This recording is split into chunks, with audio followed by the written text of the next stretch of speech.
So I'm here at your comedy fundraiser. This is amazing. Tell us how this got started.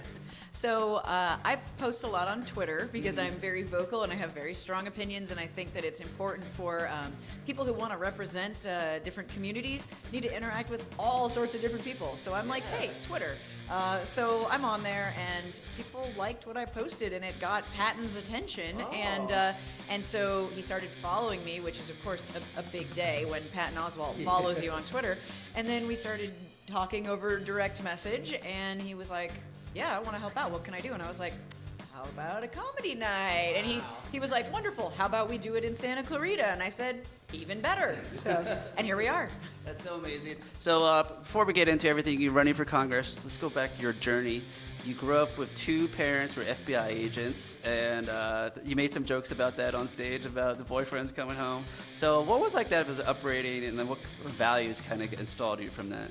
Well, my parents are both Republicans, so that, of course, makes my current pursuit of running for Congress a little bit of an interesting conversation. Sorry, but yeah.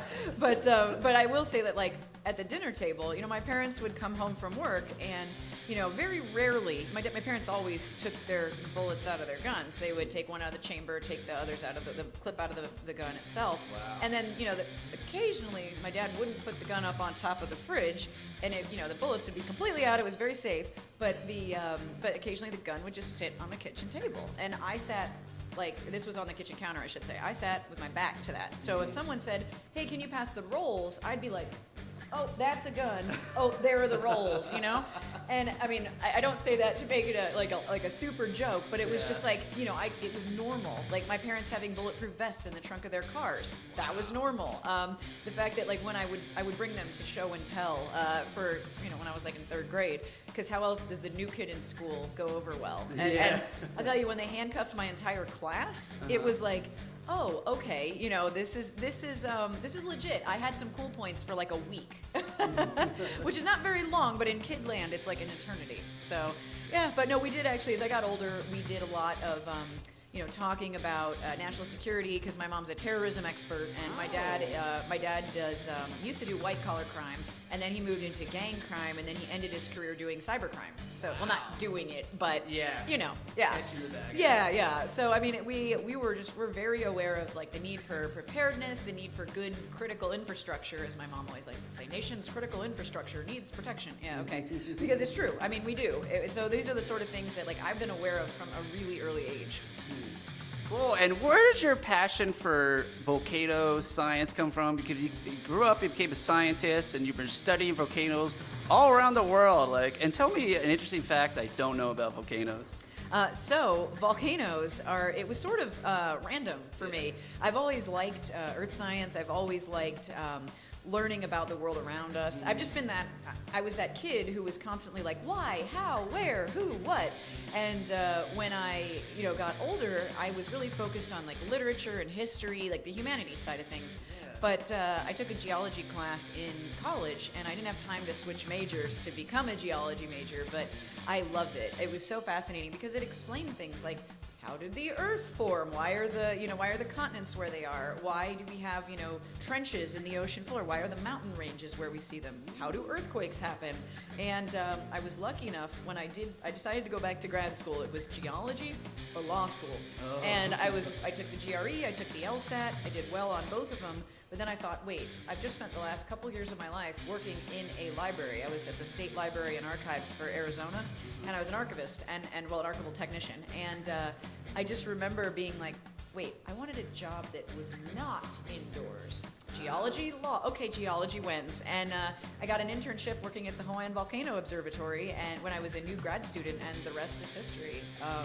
Because once you stare into a lava lake that's, you know, roiling active lava, and you hear it banging, and you're just like, okay, there's no going back. Wow. And so a cool volcano fact, let's see. The United States has the third highest number of active volcanoes of any country in the world. I had no idea. Yeah, California, we have two, Mount Shasta and Lassen Peak. So people don't even know that, but they're just up north. And Mount Rainier outside of Seattle, it is probably, I would say, the potentially deadliest volcano in the United States. So. Yeah, I've been there. It's beautiful. Oh, it's gorgeous, but I don't want to see it explode. yeah, no. We don't want to be around for that. Yeah. That's the really hard thing about being a volcanologist is that when the volcano erupts, you know, regardless of whether there are people nearby or not, you want to go, yeah, oh my God, that's amazing. And then you're like, oh, but the people, oh no, but yeah, data, oh, the people.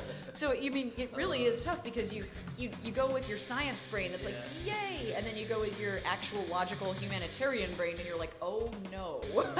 Yeah, so you're really pulled in different directions. Well, I love it. And now that you want to actually get a job inside, running for Congress, and I actually forgot you started your own nonprofit right before that. Let's touch that base. Yeah, so my nonprofit's called Blueprint Earth, and I co-founded it with my husband Carlos, and it was about 5 years ago. And so we've been running it. It's really a really wonderful experience. But I'll tell you, like bootstrapping a nonprofit, like we were crowdfunded. That's how we got started. Oh, wow. And our whole idea is to blueprint Earth's environments to protect them from climate change, from man-made destruction.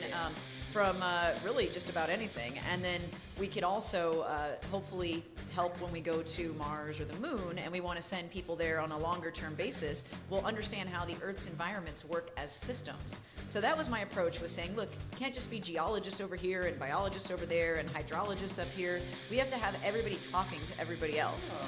So that's what we've been doing, and we educate students in how to do field science and do it for no cost to the students, so that it really opens the door and we get a diverse group of scientists and they get resume experience. So I've been doing that, and you know, the Congress thing is really just me saying, we are at a really unique point in our nation's history, and I mean unique not necessarily in a good way, but it could be good if we take the opportunity that we have to make the change that we want, and we get leaders and elected officials who actually represent our population a bit more. So not just lawyers and business people, not just people who are bought and paid for by big corporate lobbies, but you know, yeah, and that's why my campaign's grassroots, because I'm a different kind of candidate, and that's what we need. So grassroots all the way. So tell people where your district you're running for, where, you know, when is the election going to be? How can they get out and help?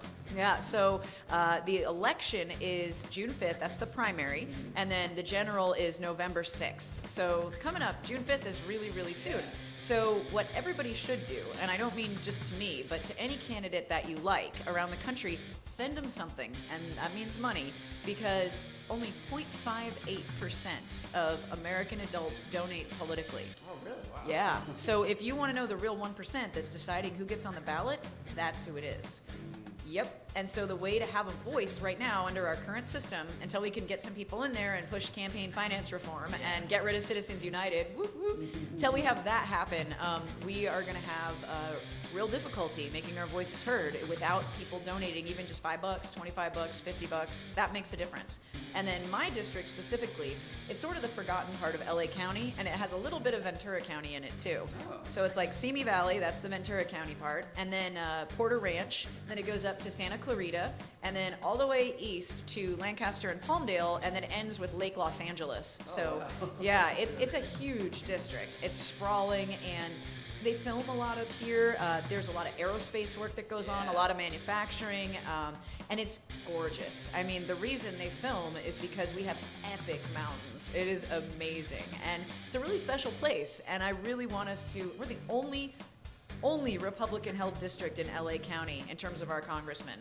And since he's voted 98% with Donald Trump, he's got to go. Yeah. Well, cool. So, I mean, yeah, everyone wants to flip the blue, but what other issues besides the environment that you're really passionate about?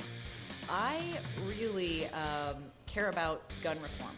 And that's because I moved a lot when I was a kid, but when I was 17, I was a high school junior in Littleton, Colorado. And the guy I was dating at the time went to Columbine. And I have seen firsthand how a mass shooting can rip apart a whole community. And it is absolutely devastating. And, you know, we've restricted the Centers for Disease Control from studying the causes of the gun violence epidemic. Congress, the Dickey Amendment basically makes it so that the CDC doesn't have funding to do that job. And so we need to repeal the Dickey Amendment, we need the CDC studying the problem, and we need to make some serious reforms, those common sense reforms people are talking about, with making sure that we reduce the supply of guns and we take the weapons of war out of regular people's hands. Because you know what? You're not in Fallujah. Like, you do not need weapons that can, cause the kind of injuries that we're seeing from these mass shootings. Yeah, and I think it's a lot of difference between, the Second Amendment and having this weapon of war. You can have like a handgun in self-defense. You don't need this semi-automatic gun, that just does mass destruction. So. Right, and I mean, there's so much trauma that goes on, not just from mass shootings. That's a very small percentage of it. It's actually suicides and domestic violence that we see most gun deaths from. And I mean, we are hard-pressed to find people who haven't been touched in some way by gun violence now. And the one thing that always sticks with me and why I fight so hard to get the word out about how much we need gun reform is that, there's always somebody on TV after a mass shooting. They're interviewing somebody kind of like this, and a lot less fun because they're usually crying. But then the person who's being interviewed says, "I never thought it could happen here." And I'm like, no, I saw this at 17. It's not if, it's when. And when gun violence will touch our lives. And so to me, it's like we have an obligation to look out for each other. I mean, that's part of living in society. And little kids have a right to grow up and not be terrified of going to school. And it's just something that it's logical, it's common sense. Let's get some facts and see what programs work, what the real causes are. Let's make some changes. I love it. So where can people go? Website, social media, get involved, get their voice out.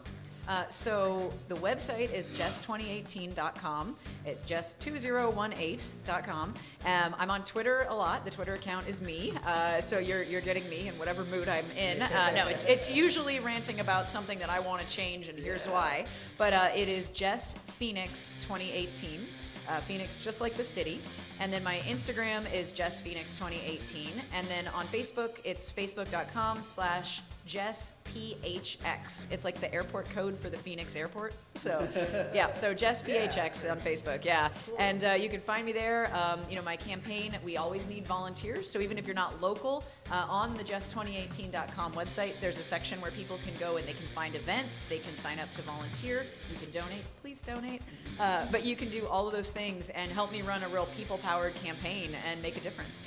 Nice. Any events coming up like this tonight or anything you're allowed to talk about? Well, we do have an event coming up March 26th, and it's in Los Angeles, in the Hollywood area. I think it's on the website now. It should be on there. And it's one where it's basically a science sci-fi focused event. And we have some nice big names coming, like Will Wheaton and Felicia Day. Joss Whedon is supposed to come, but he may have double booked himself. No, but and now Patton may come to that too. So we've got a few maybes, but then we also have some fabulous actors like Yetide Badaki from American Gods and Chad Coleman from The Orville, Bill Prady, who helped create The Big Bang Theory, John Billingsley from Star Trek, Tim Russ from Star Trek. And it's going to be a fantastic science sci-fi event, and people can go. The tickets are a little pricier for this one than for the Patton event, but Hollywood, it's kind of the breaks. But it's going to be a really fun night, so people can check that out. Cool. That'll be all the info is on the website. Yes, jess2018.com/events. All right. Well, come on out, get up there and support. Thank you so much, Jess. Take care.